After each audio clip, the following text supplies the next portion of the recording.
health. Well, I just didn't think it was going to be that big a deal. Promising to release more detailed medical records after that stumble in public. As Bill Clinton weighs in on his wife's condition, saying it's happened before. And chaos at a Trump rally. Violence erupts overnight as Donald Trump takes aim at Hillary Clinton for calling his supporters deplorable. Never in history has a major party presidential candidate so viciously demonized the American voter. We'll have what he's saying now about his own health. Bursting into flames. A school bus catching fire. 20 children on board. The terrifying moment as the driver rushes to evacuate them, staying calm, saving their lives. Drama on the dance floor. Excuse me. Hey, back off! Two men rush the stage after Olympian Ryan Lochte's first dance. Security jumps in, taking them down just in time. The exclusive video you haven't seen and new details from the ballroom. Tom Bergeron joins us live. Live in Times Square, this is GMA with Robin Roberts, George Stephanopoulos, and Michael Strahan. And good morning, America. Wow, you never know what you're going to see on Dancing with the Stars. Look like a football game out on that floor. Live TV, anything could happen. Yeah, and I was watching that. It was really scary. I mean, really scary. And Judge Carrie Anaba, she was noticeably shaken. Right, I mean, she couldn't get her word together afterwards. But later she posted this photo on Instagram, and she was thanking the security team and the dancing staff for keeping everybody safe. And it just goes to show anything can happen on live TV. And just Tom happy no Bergeron one looked was pretty hurt. shocked as well. Had to go to commercial, and everybody kind of settled down. Yeah, and Tom is going to join us later on Good Morning America. But first, we begin with the race for the White House. Exactly 8 weeks, that's 56 days until Election Day. And the focus right now, Hillary Clinton and her health. She spoke out in an interview with CNN overnight, and here's what she had to say. Well, I just didn't think it was going to be that big a deal. I felt dizzy, and I did lose my balance for a minute.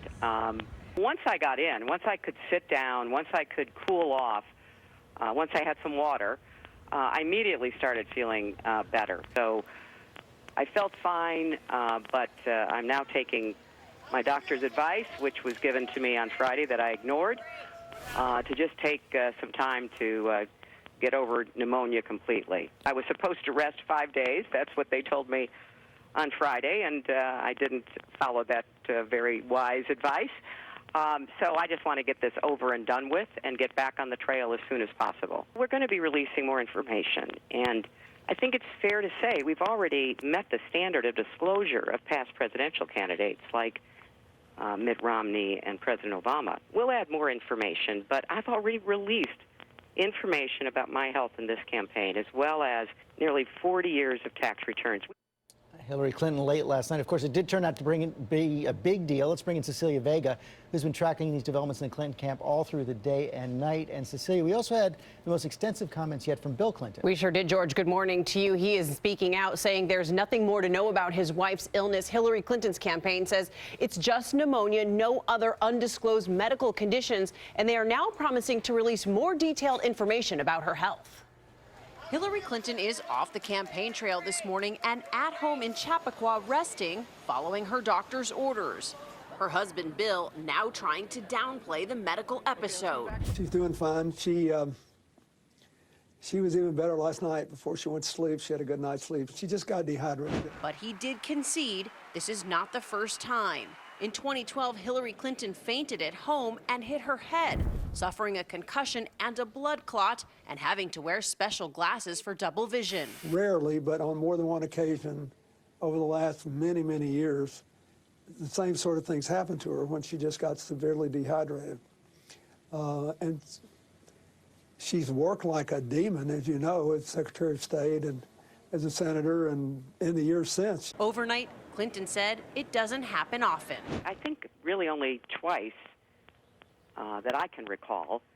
You know, it is something that has occurred a few times over the course of my life, and you know, I'm aware of it and usually can avoid it. It was only after that video emerged that her campaign revealed Clinton had pneumonia, and she'd been diagnosed 2 days earlier. This morning, her campaign is under fire for not immediately revealing her illness.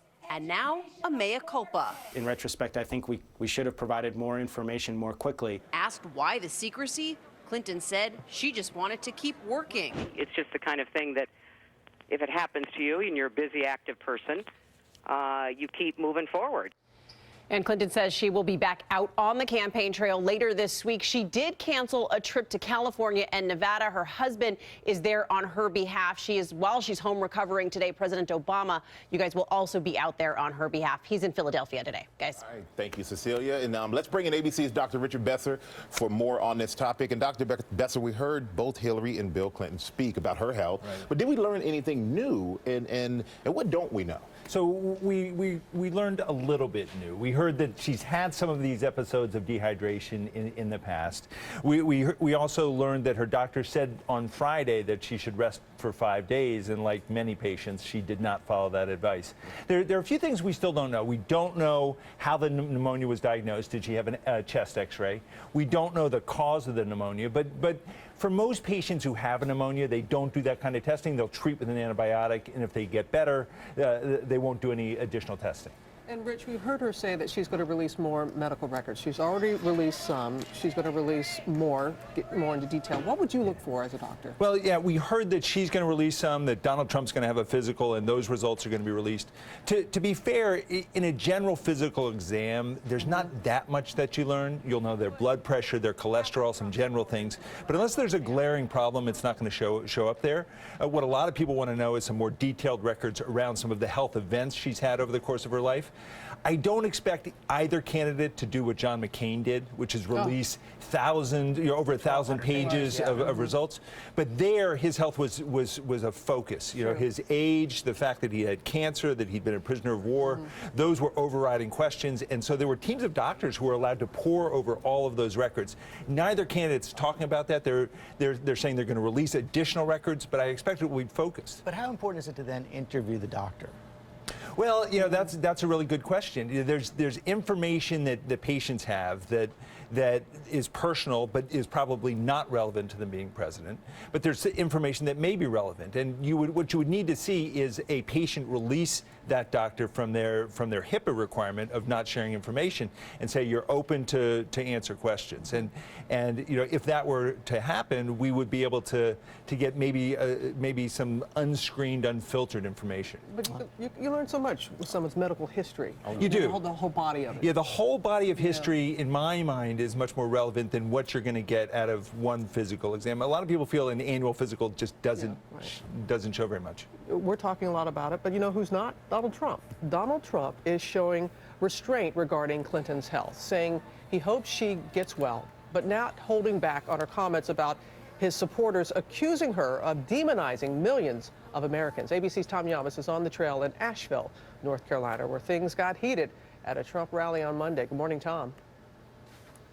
Robin, good morning to you. Donald Trump is fighting hard for this battleground state. But last night, he came to a part of North Carolina where he encountered some resistance. This as new questions are emerging this morning about how much money he's actually donated to charity throughout the years.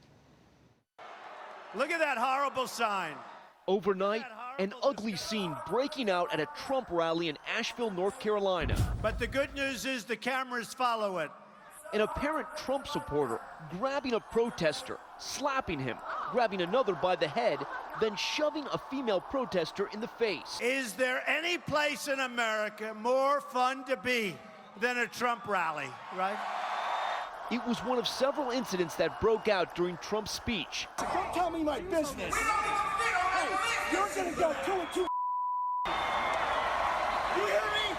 And an anti-Trump PAC putting out this video, which shows one of Trump's security guards screaming and cursing at an apparent demonstrator. The Republican nominee not endorsing any violence, but saying his supporters have a right to shout down the demonstrators. When are we gonna get smart? You know, the truth is, that's why we have a movement. That is why we have a movement, because we're not going to take it anymore. Trump reserving his firepower for Hillary Clinton. Anybody xenophobic? I don't think so.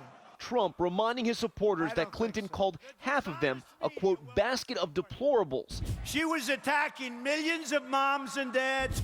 This as Trump's running mate, Mike Pence, refused on CNN to call former KKK Grand Wizard David Duke deplorable. We don't want his support, and we don't want the support of people who think like him. So you call him a deplorable? You would call him no, I don't. I'm not in the name-calling business. Hillary Clinton tweeting, "If you won't say the KKK is deplorable, you have no business running the country." For now, Trump is not knocking Clinton for her recent health issues. He announced he had a physical last week and will release the findings sometime this week, possibly during an appearance on the Dr. Oz show. Now, on that David Duke issue, Pence later said both he and Donald Trump have denounced David Duke on several occasions. Now, this morning, the Washington Post is out with a story claiming that Donald Trump has said that he has donated tens of millions of dollars to charities. This is something his campaign says as well. Well, the Post says there is no proof to justify that figure. George? Okay, Tom Yamas, thanks very much. Let's bring in Matt Dowd, our political analyst right now. And Matt, let's start out with Hillary Clinton, this health scare dominating the news the last few days. There seems to be a big debate going on among strategists and operatives in the Democrat and Republican camp. One side says, you know, this isn't going to matter much at all because views of both are so baked in. Others saying, no, this really could hurt Hillary Clinton, even if it doesn't help Trump, that some of her support could bleed away, maybe go to those third and fourth party candidates. Well, George, I've talked to a bunch of undecided voters in the last 48 hours, and there's two dominant senses of undecided voters. One is they have great compassion for Hillary Clinton. They watch that video, they show that, they know these candidates work hard, so they have a lot of compassion for that and sense of leave her alone, let her recover. The other part they have is they wish she would be more transparent. They know that she has trust issues, and then they wish she'd be more transparent in this.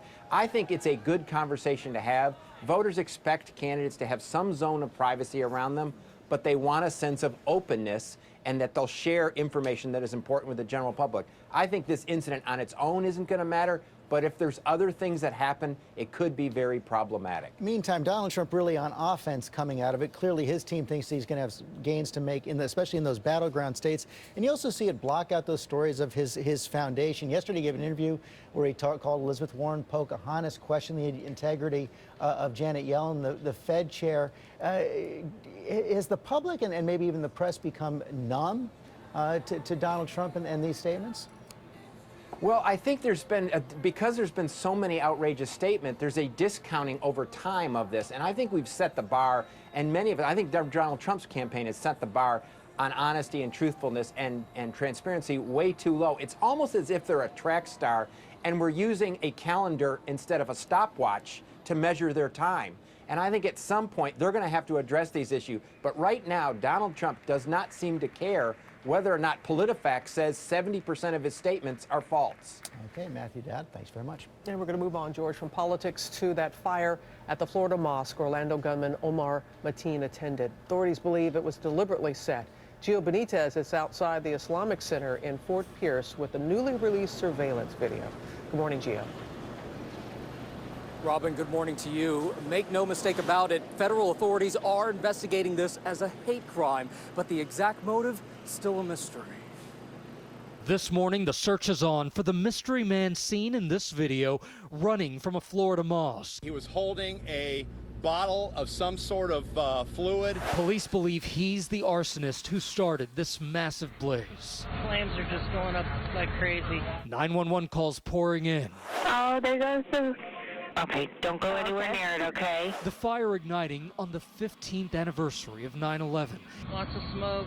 Oh my gosh. There it goes. And the beginning of one of Islam's holiest holidays, Eid al-Adha. But right now, authorities are also looking at the connection to Omar Mateen, the Orlando nightclub shooter who killed 49 people, often prayed here. His father, too. Other members reportedly harassed since the shooting. Started with hate calls, developed, and now somebody committing arson. And that person in the surveillance video is now under the FBI's microscope. Look closely. He pulls up on a motorcycle, and minutes later, he's running from the scene, the flames creating this bright light. While the male was leaving, the male was shaking his hand. It is possible that the male sustained burns on that hand. And members here say they won't give up on this mosque. They won't go away. In fact, they fully intend to open it back up, even if it takes a little time, Michael.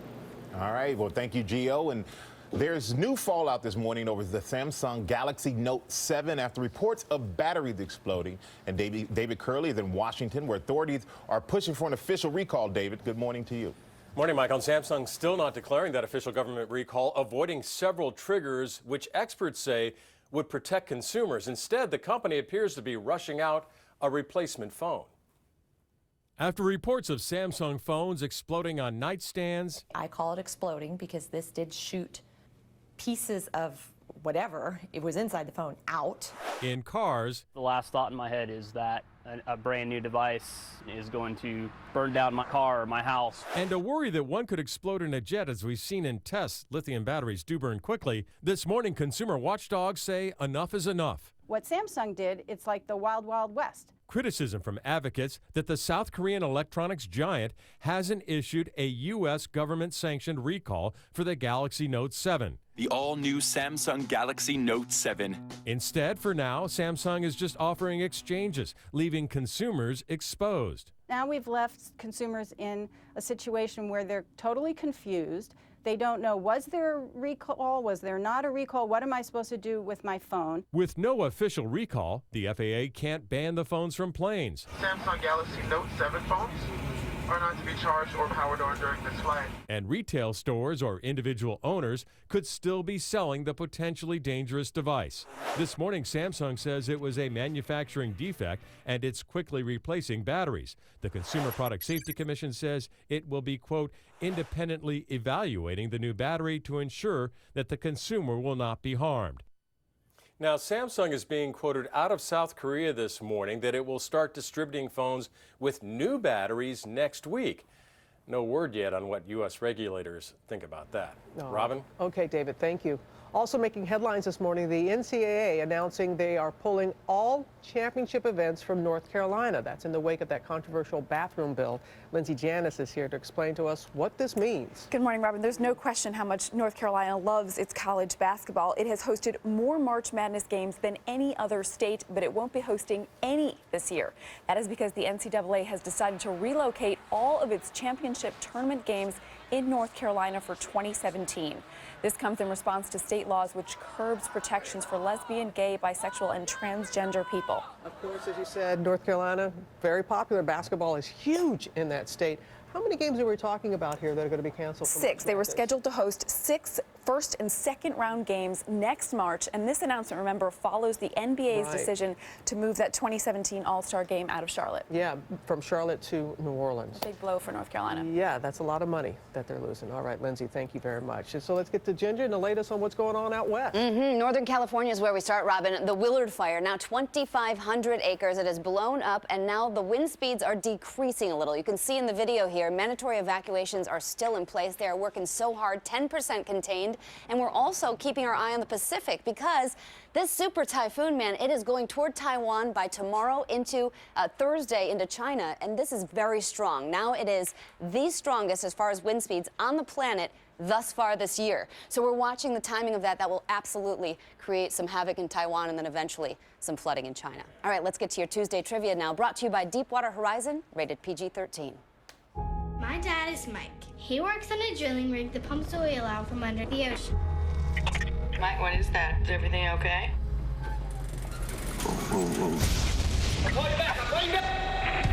Mayday, mayday. We've had a mass casualty explosion. It's not just about us anymore. What's wrong? My wife's name is Felicia, and my daughter's Sydney, and I will see them again. Deepwater Horizon, rated PG-13. Experience it in IMAX September 30th.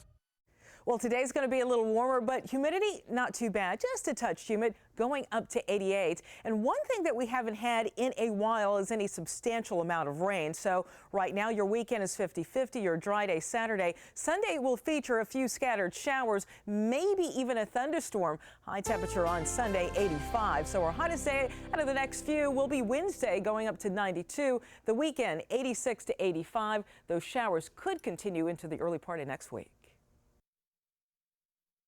It's happening. Red Lodge, Montana. That's right, at the mountains. It's snowing. And I may or may not have said man in my last weathercast, just because I got so into it. So I'm obviously ready to thrash on a snowboard. Yeah, right? Let's do it. Let's do it. You ready? I'm driving. Okay. I'm staying. Hey, coming up that drum, I know you were thinking about them, your friends last night.